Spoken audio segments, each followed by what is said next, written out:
Hello, everyone. Welcome to Freedom is the Cure, where we aim to show that whatever the societal ailment, freedom is always the cure. I'm Paul Dragoo, the Communications Director for the John Birch Society. Thank you for tuning in. So many Americans see politics as a genuine power struggle between two parties, the Democrat and Republican ones. Our brilliant founding fathers, however, would not be happy about the polarity of our two-party system. In 1780, future President John Adams said, "There is nothing which I dread so much as a division of the republic into two great parties. This, in my humble apprehension, is to be dreaded as the greatest political evil under our Constitution." In 1787, father of the Constitution, James Madison, wrote in Federalist No. 10, "Among the numerous advantages promised by a well-constructed union, none deserves to be more accurately developed than its tendency to break and control the violence of faction." And in his farewell address, first president and War of Independence hero George Washington warned that political parties would be used to subvert the will of the governed and put the government in the hands of unprincipled men who would hold onto the power for themselves. In 1966, a book called Tragedy and Hope, A History of the World in Our Time by Georgetown professor Carroll Quigley was published. In the book, Quigley spilled the beans on the insider class. He said, "There does exist and has existed for a generation an international Anglophile network which operates, to some extent, in the way the radical right believes the communists do." He said the elites even worked with the communists. He said he knew this because he had studied the group for 20 years and was allowed to look over its papers and secret records for 2 of those years. He learned that the powers of financial capitalism had a far-reaching plan, nothing less than to create a world system of financial control in private hands able to dominate the political system of each country and the economy of the world as a whole. Quigley was describing the conspiratorial elite's plan for a one-world government. His main problem was not that such a group and plan existed. He just didn't like that they tried to keep it a secret. Regarding genuine differences between political parties, Quigley ridiculed the idea. And he said, "The argument that the two parties should represent opposed ideals and policies, one perhaps of the right and the other of the left, is a foolish idea acceptable only to doctrinaire and academic thinkers. Instead," he said, "the elite's goal was that the two parties should be almost identical so that the American people can throw the rascals out at any election without leading to any profound or extensive shifts in policy." This may help explain why, despite a consistent volleying of power between Republicans and Democrats, our country has consistently marched left for decades now. In this episode, we're discussing bad Republican legislation and the problem with party politics. But before we dive in, please remember to follow our social media and podcast channels and like and share this episode. Like with most truth tellers, big tech restricts our message heavily, and we can use your help to help spread our message. Today, I'm joined by JBS Project Research Manager Christian Gomez and legislative researcher and Wisconsin State Legislator Ty Bodden. Thank you, gentlemen, for joining me. It's good to be on. Thank you. Pleasure to be here. So, Christian, I wanted to ask you, if we were to drop those 3 founding fathers I mentioned in my opening in Congress today, how do you think they would react? Boy, they wouldn't even recognize the building. They wouldn't recognize the country. I mean, the passage of time aside and the addition of multiple states since the time that they were all 3 of those gentlemen were alive, they would be surprised at how the Senate is operating, not representing the interests of the state governments, but instead in representing the interests of the party politics. They would see how their greatest fears, as you were discussing, have been vindicated, many times probably far worse than what they could have ever imagined with the division of the Republican and Democratic Party. And they would probably cast off the entire Democratic Party as being anti-constitutional and treacherous, and would likely see most of the Republican Party, not all, but a lot of them, in that same category. They would be very disappointed and shocked. Yeah. Well, and that's what I wanted to really focus on today, because I think there is a perception, especially among genuine patriots and well-intended Americans, that the Republican Party is a greater hope and it's better at advancing Americanism and American principles than perhaps it's been. So I wanted to talk to you, Ty. You're a legislator in Wisconsin, and you also, you guys are both researchers, and so I wanted to ask you, As you mine through legislation and votes in various states, should people trust that Republicans put out good legislation? That's up to interpretation. I mean, I would say most Republicans, believe what they're doing is the right for the people and their constituents. Now, whether that's constitutional or not, that's a different story. I don't think there's anyone out there trying to do the wrong thing, but you have lobbyists, special interests, really influencing policy, driving policy. In some states, legislation is not even considered unless there's some sort of entity backing it, lobbyist group. So, a lot of the time they're asking for money and funds, and sometimes that's out of their constitutional reach. And Well, let's rephrase that question then. What about, are Republicans in general constitutionally oriented as much as perhaps patriots and Americans would hope and think they are? when they campaign, most Republicans and even Democrats say that they want to follow the Constitution, abide, and they take the oath. They swear to follow the Constitution.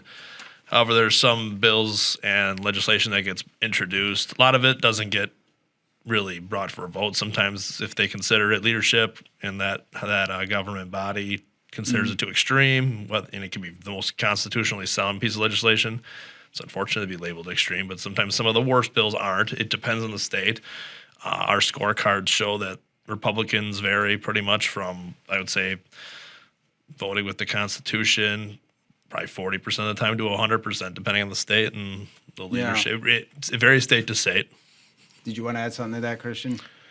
Well, I would add to that. Just look at the House of Representatives. I know we're talking about the state legislatures, but if you look at the House of Representatives, how many Republicans there, those that have an R next to their name when you go on election day, actually have a perfect Freedom Index score? It's only a handful, even out of the House Freedom Caucus, which is thought to be the most conservative batch in the House. Not all of them have 100%.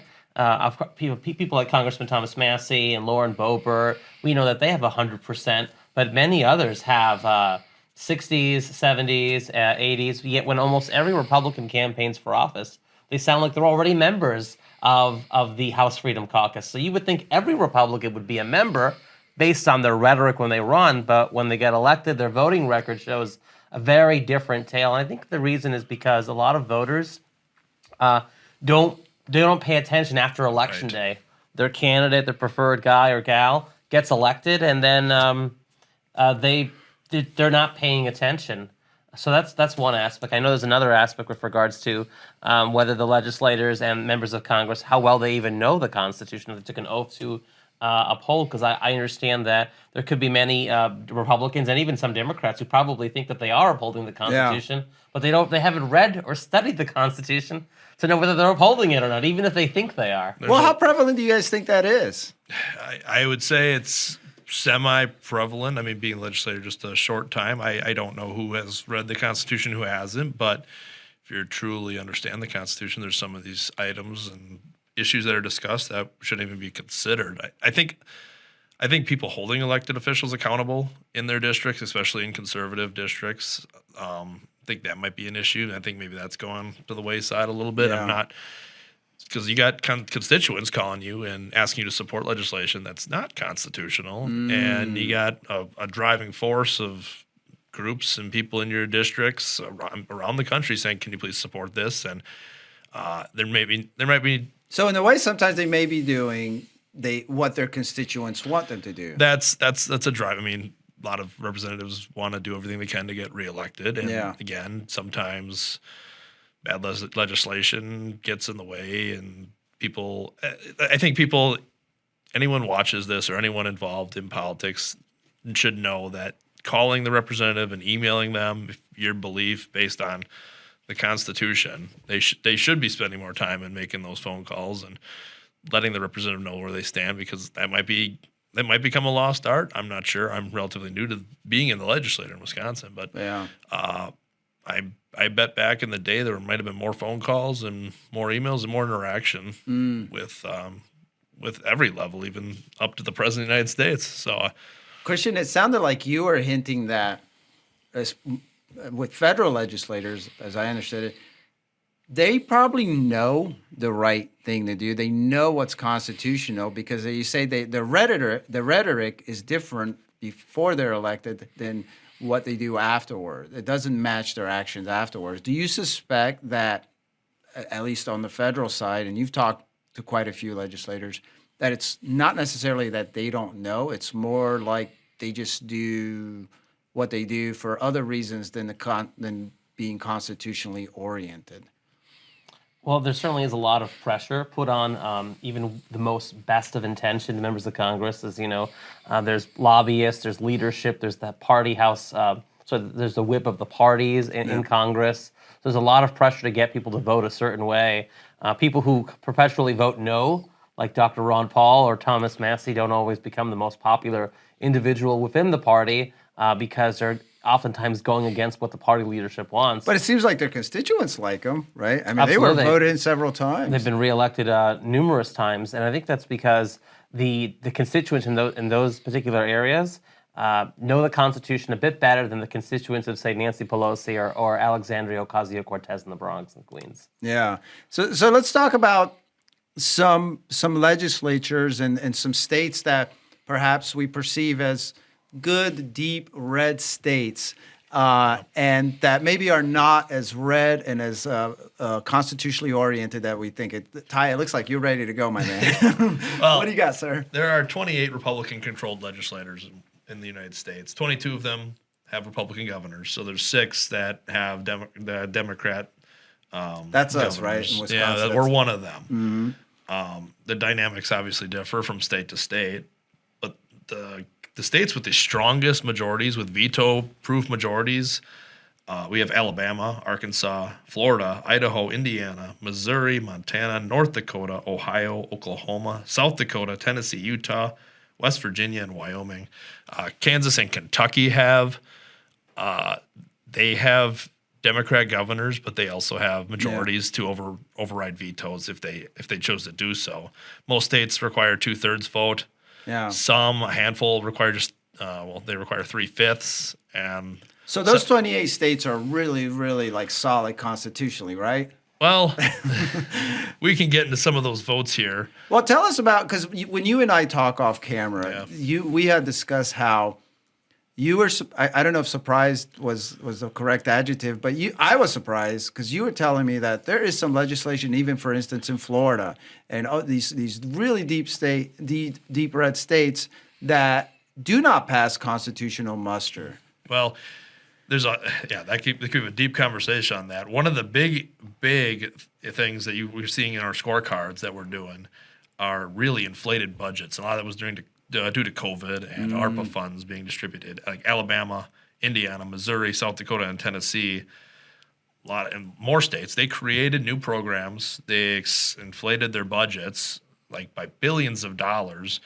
And now the concern is, and you're hearing this around the country, is that they created these programs and they are these state programs or well, if the states are creating, it's a wide variety. Some of these programs. They're state programs. Some of these funds are used to comply with federal mandates. Mm-hmm. So some states are using that to comply with environmental policy or something that the federal government puts on them. But the issue now is those ARPA funds running out, and now all these states created these programs, and now the funds are going to be out. So where are they going to come up with that money? It's going to be through more taxes and other sources of revenue, which also expand government. So. And they're probably going to go to the feds for some of that money too, huh? Well, we'll see what happens. I mean, this is still early on. There's still some states with ARPA funds in their accounts. I mean, Wisconsin's one of them. So there's still some funds that have to be used by a certain date. But like I said, Alabama, like very strong Republican state, and they're creating bigger government. Yeah, it just inflating their budget. I mean, there's states like Idaho. They've passed bills. These are in our scorecards. So I pulled these. We have government housing, use of ARPA funds to create grants for nonprofits to create affordable housing, loan repayment programs. So for rural nurses that want to, if they want to go work in some rural part of the state, they get a grant to help pay for their college education. State sovereignty in several states is being debated. is being debated and voted on, and states are losing some of their rights. Yeah. Yeah, I have a wide variety of things. So what you say? One of the issues that red states are still bad in is when it comes to funding and budget and spending. Like that. Did you want to chime in on there? What have you seen as far as red states violating or at least not falling directly in line? Well, a good example is the state of Florida. We look at the legislature there. In the state of Florida, the governor has the line item veto power, and the Republicans have a majority control of both the upper and lower legislative chambers. When they create the budget, the Democrats often vote for the Republican budget. Now in Congress, it wouldn't be that way. They would be fighting each other about what needs to go, what not needs, and what should not be in the budget. I mean, the reason why the Democrats vote for the Republican budget is because they just the Republicans let them tack on what they want because they know that the governor can veto specific items out of the bills. And we see that in many states where the Democrats vote with the Republicans because they just make these monstrosity budgets where they just put everything they want in it, and then they let the governor sort it out later.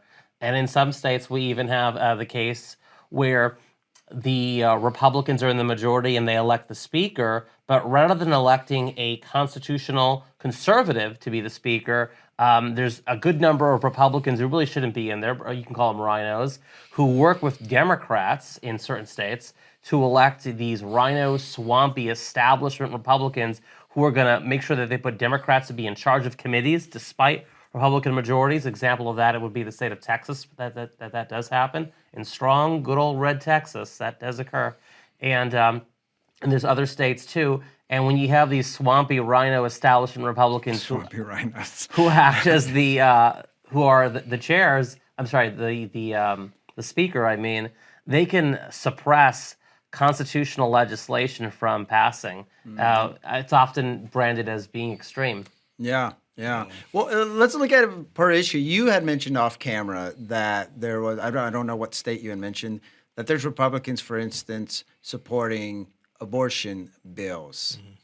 Yeah.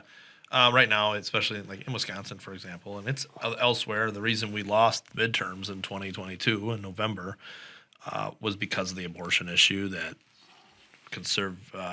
some states have really strong anti-abortion legislation on the books. Wisconsin has the 1849 law, which basically prohibits abortions almost entirely, and that's really driving out certain people, certain members of society to go vote for Democrats because they think that's too harsh. And in order to get in compliance with the electorate, that some people want to impose policy to include exceptions for abortion or set a time period, a number of weeks that abortion should be allowed. And what about full red states? Are there full red states who are pro-abortion despite of conservative legislature and a Republican mayor?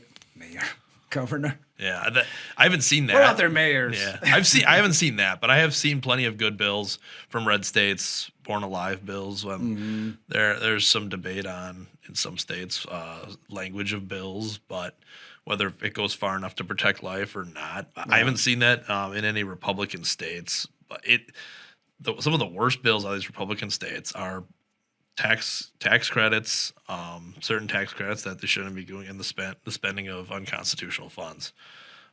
But abortion, we might be seeing that more in other states as well. Some adding exceptions to hopefully to try to accommodate the electorate, the people overall as a whole. I mean, we'll see what that happens in this upcoming sessions through all the states, because we thought it would be a red wave in November. There wasn't. So a lot of states are evaluating why that was, and a lot of the conclusions in some of these states are abortion issues. So that really drove it out, huh?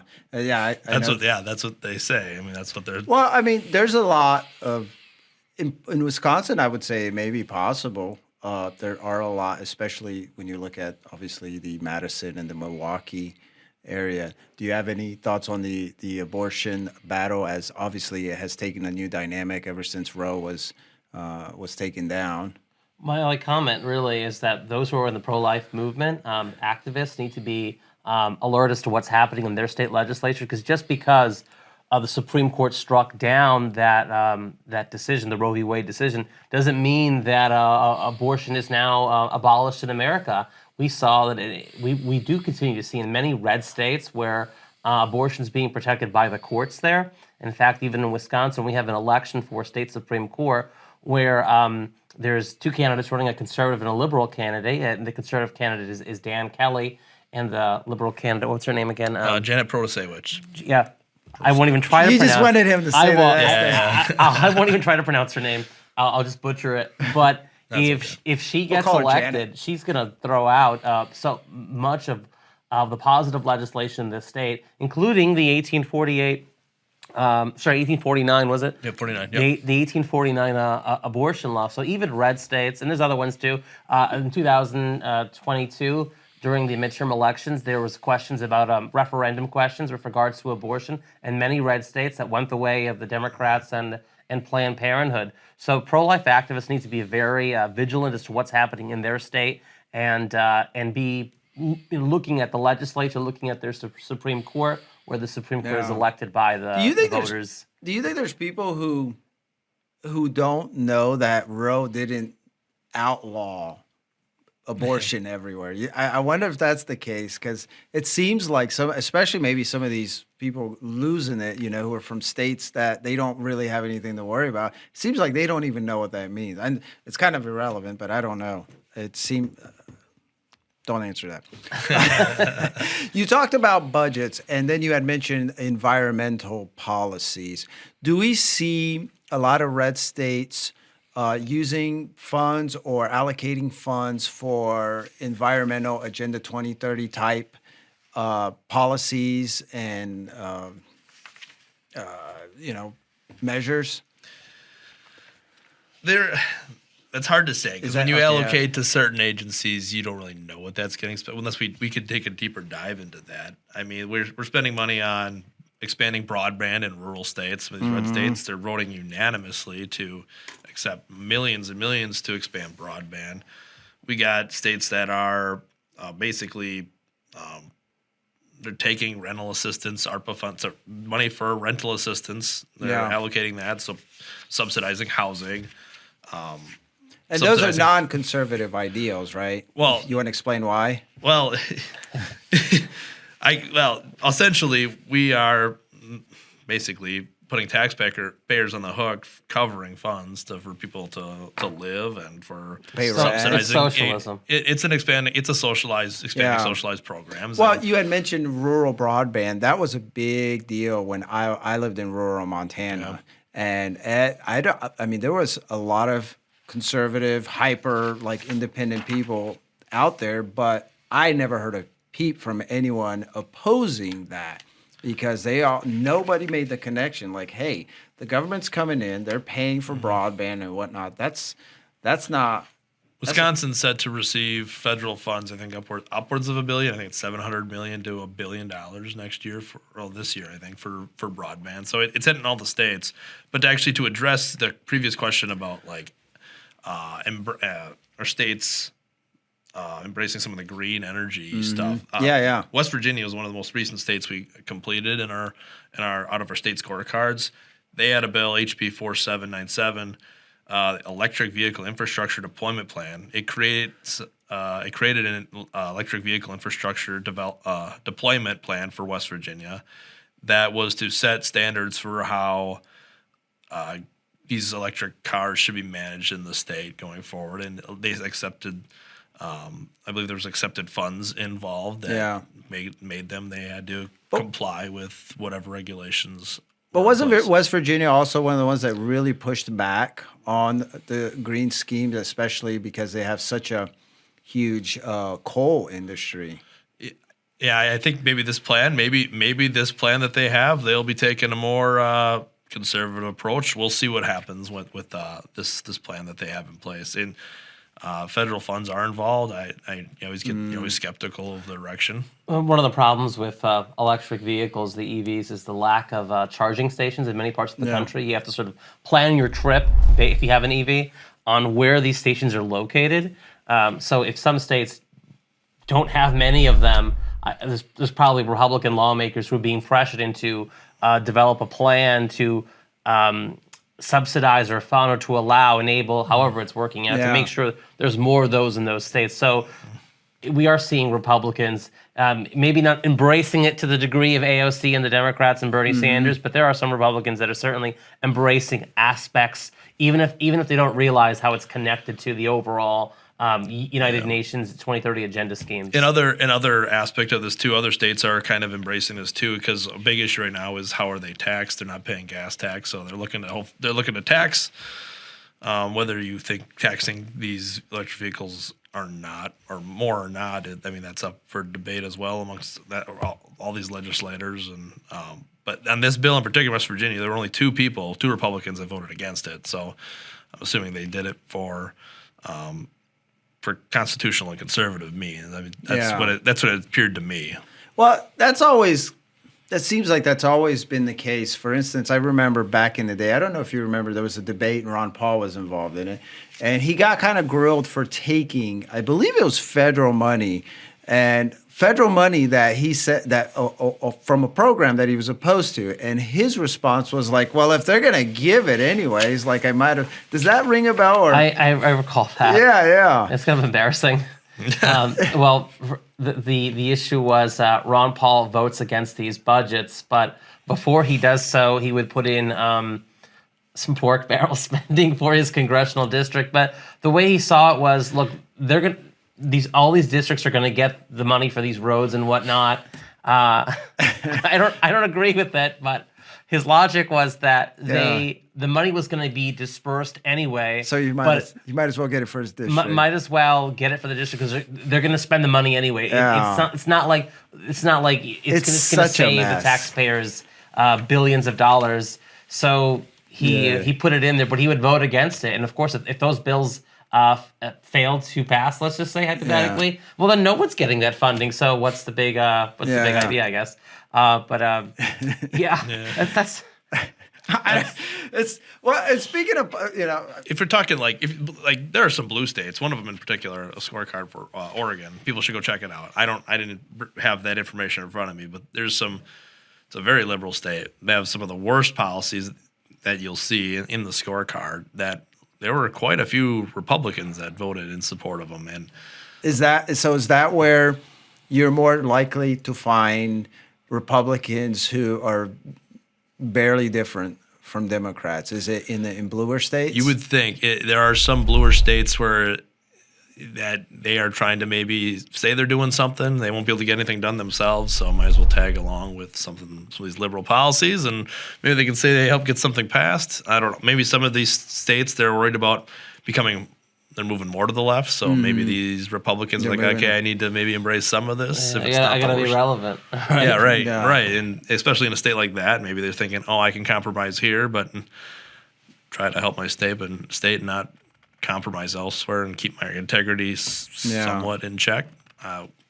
What about red states? Are there any red states? I think I had already asked this, is where the Republicans are a little too similar to the Democrats, maybe even on education. I know education is a big deal for us. My understanding is that when it comes to education, it's hard to tell the Democrats and the Republicans apart. Every state has funding for their public schools, so and that seems to go up around the country, Wisconsin included. And it's hard to really monitor where that spending is used. All school districts are different, so that it's frustrating to monitor that. But I guess policy-wise, you see the push for the equity-based curriculum, critical race theory, and that's pretty prevalent in red states too. Yeah, there's a lot of it's prevalent in red states, and that's some of these legislators in these red states are trying to pass bills to ban these certain these teachings. So there's an effort there. You see that in several scorecards. Some of this legislation didn't even make scorecards, but because it was just so hyper partisan. Republicans seemed to be the ones pushing to reform education. And since we keep bringing this up, Christian, you want to explain really quickly what the scorecards are in case we have someone here who hasn't? We obviously bring them up all the time. Yeah, so back in the day, so to speak, for the John Birch Society, we used to have these something called TRIM, and it was like a scorecard for the House of Representatives only. And so this is very similar. We have the House of Representatives for Congress, also the U.S. Senate, and also for the state legislatures. Almost all of them completed. A few still lingering that are not done. But what it is, it looks like this is an example of a random one. It looks like this is a piece of paper. You can print it. Well, you print it as a PDF, download it, and then print it out. And what it is, it has 6 votes. For the legislator and how they voted on those issues. On the inside is a description of the votes, so you know why we took the position that we did in terms of whether what made us determine is it a good vote, is it a bad vote, what is the vote about? Because the back is a little brief description, how much money it spends per. I guess that's in Congress. And for the congressional scorecards, we do have the cost per household. We don't have those for the state ones because that's some states. For some states, we do, yeah. But it gives you a good little picture for how your legislators are voting. And these aren't not partisan cards where all Republicans get 100 or 90 or whatever, and all Democrats get 0. The scores really vary. It really shows you. As Gary, our colleague here, Gary Renoit likes to say for the New American, it helps to separate the men from the boys, so to speak. And that's the value of these cards, because our criteria is not, well, are you voting in accordance to the platform of the Republican Party or Democratic Party? No, it's are you voting in accordance to the federal Constitution and the principles of liberty that underpin the U.S. Constitution. Yeah. So that's our criteria. Yeah, there are still some kinks that are being worked out. We get new information about certain bills all the time. We don't have like the resources available like the federal government. Like you can actually, some states' websites are terrible on information. You have to read the details and interpret the best you can. Some of it's so bad you're not really sure what it does. So sometimes we make some adjustments, and it's going to just be a great tool long term, and we continue it. And some of these scores are going to be just get more and more accurate. This is the first sample of it. And you're talking about the state. The states. One, yes, correct. Because we've been talking largely on this about the state legislators, but I want to kind of shift slightly a little bit on the federal side, because I think that's where people, when the ones who generally pay attention is they pay attention to national politics, and there is this misconception that, again, R is good. I've met lots of these folks. It's like, oh, we're going to clean up in the midterms and we're going to right the ship and whatnot. But this ship has been going the same way for decades now. But you also mentioned is that now we're getting a little, the crop of constitutionally oriented legislators seems to be growing. Can you compare what it was like maybe even 5 years ago to what it's like now, the makeup of Congress, and specifically Republicans' adherence or disadherence to the Constitution? Well, I recall about 10 years ago, and even, more than 10 years ago, 15, 20 years ago, when Ron Paul was like the singular no vote in the House of Representatives on a plethora of questions. And that's changed now. One, Ron Paul isn't there anymore. He's retired. But there's a group now. It's not just one person who votes no in the House. We have a group of individuals who take a principled constitutionalist stand. I would say that part of what changed was Ron Paul's presidential campaign in 2008, 2012, the Ron Paul Revolution. It woke up a lot of people to really look at the Constitution to begin with, to be inspired by the principles of liberty. And now we have a group. I mean, the House Freedom Caucus didn't exist before Ron Paul. There was no Tea Party before Ron Paul. In fact, some of the early money bomb campaigns for his election were referred to as Tea Parties. So really, Ron Paul ignited that movement, not some of these other guys who seem to hijack it, like Mark Meckler. But anyway, the Tea Party movement has led to the election of many constitutionalists, and Thomas Massie is just one of those folks, and Lauren Boebert in Colorado. She barely made it. She barely got in there. I was watching that race, and that was It's kind of weird, right? Also, Matt Gaetz in Florida. Yeah. He's a good one. Which ones are any come to pop in your head right away as far as which federal Republicans are? I don't want to say wolves in sheep's clothing, but something like that. You know, folks who are like they don't really adhere to conservative value constitution. You mean like Republicans who shouldn't be Republicans? Well, a lot of those, some of the worst ones, of course, got voted out, like Liz Cheney losing the primary. I mean, she had an R next to her name. She was elected statewide for the congressional district at large of Wyoming at one point. A very red state. In fact, her father, Dick Cheney, former U.S. vice president, he was also the congressman for... at one point back in the 1970s for the congressional district at large of Wyoming. Yeah. And if you look back at our old conservative index that was printed in the Review of the News for the precursor to the New American, he actually got pretty high scores because he voted the right way on the issues that were picked. At the time, he voted very well. But then when there's a video of him in front of the Council on Foreign Relations where he says, "It's good to be back at the Council on Foreign Relations." As Pete mentioned, I've been a member for a long time and was actually a director for some period of time. I never mentioned that when I was campaigning for re-election back home in Wyoming. Yeah. So some individuals pose really conservative, and then the media creates that image around them. So then when they're elected to higher position, then their true colors come out. A perfect historical example is Richard Nixon, elected to the U.S. Congress from Yuba Linda, California. Became Eisenhower's VP. The only reason he was picked actually as Eisenhower's VP was because he had the image of being this stalwart anti-communist conservative. And then when he becomes president, what is he known for? Bending his back more to the communists than perhaps any other president prior to him opening the doors of communist China. So we have people today that I would say are in that category. There certainly are a good number of Republicans. Basically, if you want to know who I'm thinking about, just watch Fox News. Who is Fox News typically showcasing on their channel as a stalwart Republican? And then go to then anytime you see a Republican on FoxNews.com, on Fox News website on the channel, and they're bolstering them, go to the Freedom Index .org or thenewamerican.com and look at their Freedom Index. Look at these congressmen and congresswomen that are perpetually shown to us on an almost daily basis as a conservative, and see if their vote matches the rhetoric. Who do you have in mind, Ty? You're over there nodding. Yeah, no, I've really been. Obviously, I've only been here a year now, but it's you can definitely see that there are some that are elected who say the right things, and when they're in office, they don't. You see that in the federal scorecards. Even the last couple, I've been involved in the last couple, and you see that it's great. It's great seeing some of these constitutional conservatives like Massey. And even Wisconsin, we have a great senator, Ron Johnson. His scores, I mean, they're not the highest, but they're up there. His scores have gone up. I looked over his scorecard, and they seem to have incrementally gotten better. And his lifetime, I think, is not that great. It's like is in the 60s, low 70s, something like that, if I don't remember.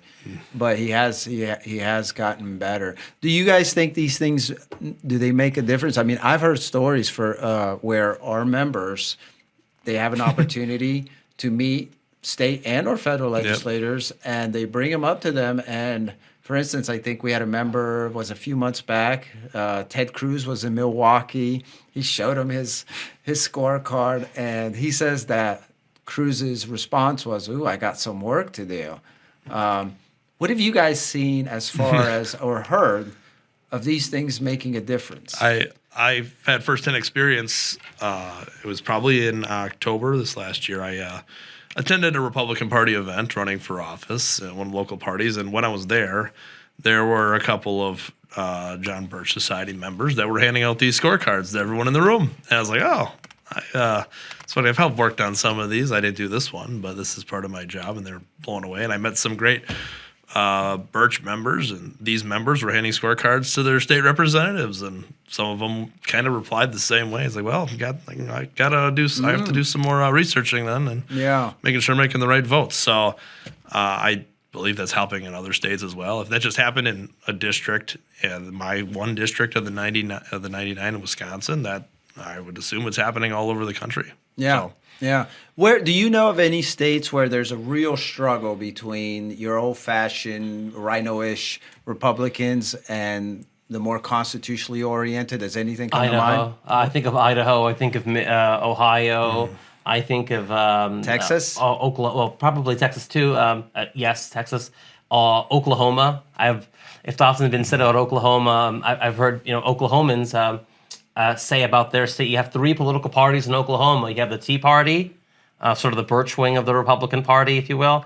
And of course, you have this third party fringe, it's irrelevant, called Democrat Party there. But then you have this other party within the Republican Party, the Chamber of Commerce, the establishment wing of the Republican Party. And those are the ones that typically are more willing to occasionally work with the Democrats to suppress anything that's very constitutional coming out of the sort of Tea Party, constitutionalist, Bircher wing of the GOP, if you will. Yeah. And we've seen some victories actually with the constitutionalist side taking over Republican parties in terms of the chairmanships of Republican parties in various states, Ohio, I think of, and also in the state of Idaho, where Dorothy Moon, one of the most constitutionalist members of the state legislature in Idaho, right? Now she is the chairwoman of the Republican Party of Idaho. Yeah. So there is a change happening. In fact, I noticed this change starting to happen shortly after the 2008 presidential election, when a lot of strong Ron Paul supporters decided to, hey, let's get involved in politics. Yeah. And when they did so, you started seeing a lot of Republican parties at the local county levels, and then eventually at the state levels, turning around to be more constitutionally minded. So the winds of liberty are certainly blowing in the right direction. You keep mentioning Ron Paul. I just want to throw out there that 2008 primaries that was kind of where I started paying attention to. Same for me. Yeah, I wasn't really into it. I was in my 20s. I was kind of like, whatever. And then I'd hear this old curmudgeon on there, and his answers were always so different, and they were almost always the same. They'd be like, "Oh, how do you think the Department of whatever should operate?" And all the Republicans would be like, "Well, no," and he'd be like, "Well, it shouldn't exist." It's always the same thing. Well, this department shouldn't exist. This is unconstitutional. It shouldn't exist. No. Like they were always, and I was like, I like this guy. He just kept saying it. He was like, always, we needed to shrink government. It was way, way too big. Going back to what I asked Christian, did you want to add to anything to that? Do you see any real tense struggles between rhino-ish Republicans and constitutionally oriented stalwarts? I think the states that he mentioned, so Idaho, Oklahoma are examples. You hear about how the county state parties and the leaders of those parties, they're Republicans. They don't embrace, I guess, the most woke left-leaning legislation, but they're not embracing the constitutional legislation they should. So they're always everything that a lot of these state legislators do.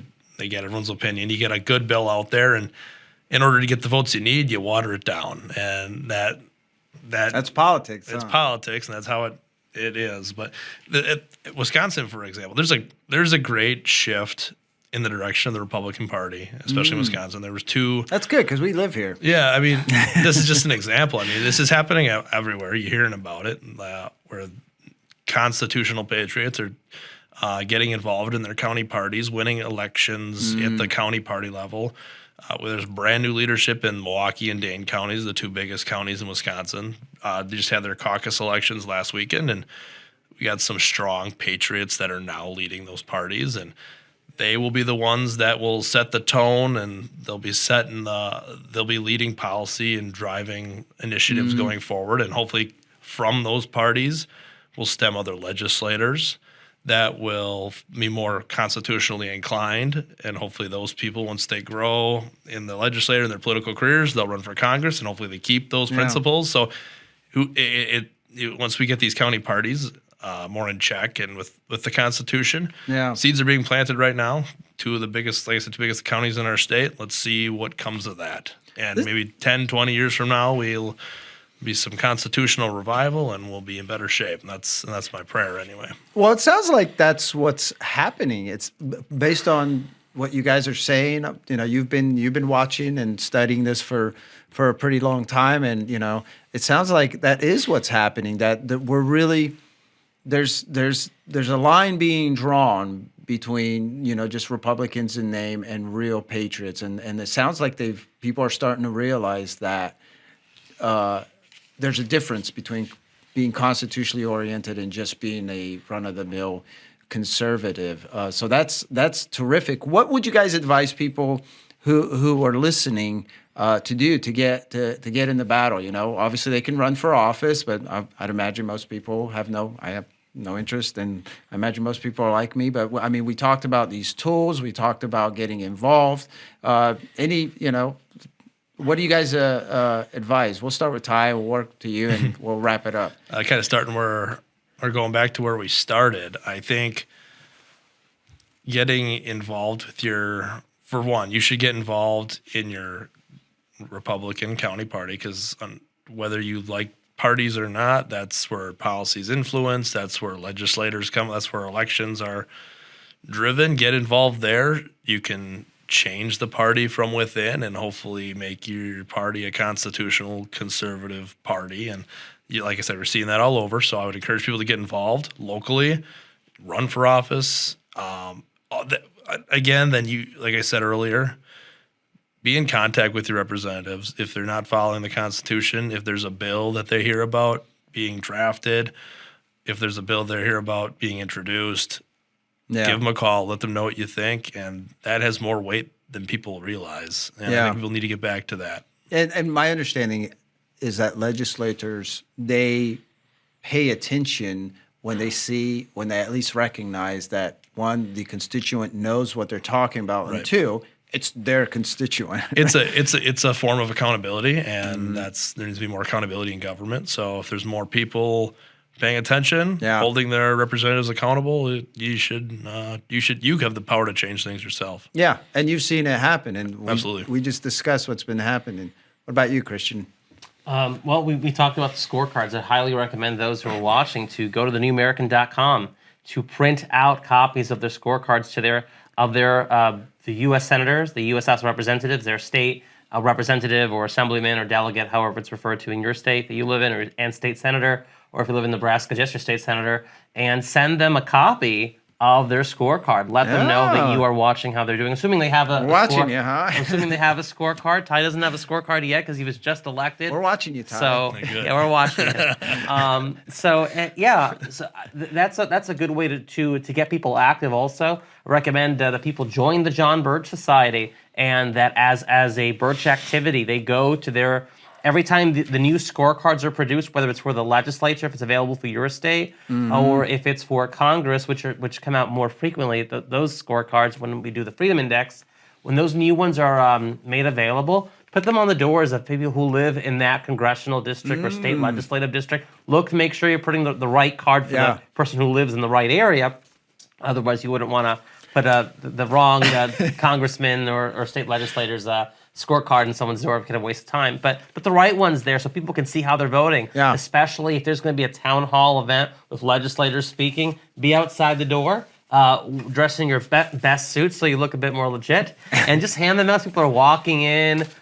Usually it's best to ask the event planner or someone in charge that you're going to do that. But sometimes it's nice to do it even if you don't mention it, especially if it's like a really bad legislator or some Democrat or some swampy rhino establishment crony Republican. You just pass these things out, and people can start asking. It says here that you voted for assault weapons ban, or you voted for a gun registry database, and just put these people on the spot because that's very, very powerful. This is activism. This is what it looks like, and it's not going out and getting your bullhorn and your sign and screaming about and then going back to your life. That accomplishes nothing except making you look crazy and making you a target for law enforcement. Well, but this does, and what you guys have described today is very inspirational, I think, and it's uplifting, and it has an optimistic tone. I don't think I approached the beginning with so much optimism, quite frankly, but we knew that this was happening. So. But I'm glad to hear that. I'm glad to hear these stories. I'm glad to hear what impacts and what influences legislators. And I'm glad to hear that it's been making a difference. So thank you, gentlemen. Thank you for your time. And we'll have to do this again. Well, there you have it, folks. So education is our total strategy and truth is our only weapon. And it seems to be working. So here at the JBS, we've always strived to stay true to those words from our founder, Robert Welch. And we urge viewers and listeners to stay vigilant. Don't assume an R equals someone who's looking out for America first. So please use our federal congressional scorecards and our state legislative scorecards. They're valuable tools, perhaps the best ones out there for righting this ship.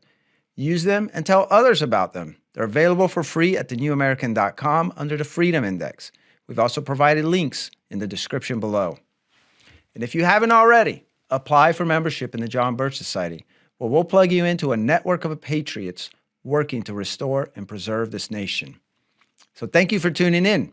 And always remember that whatever the societal ailment, freedom is always the cure.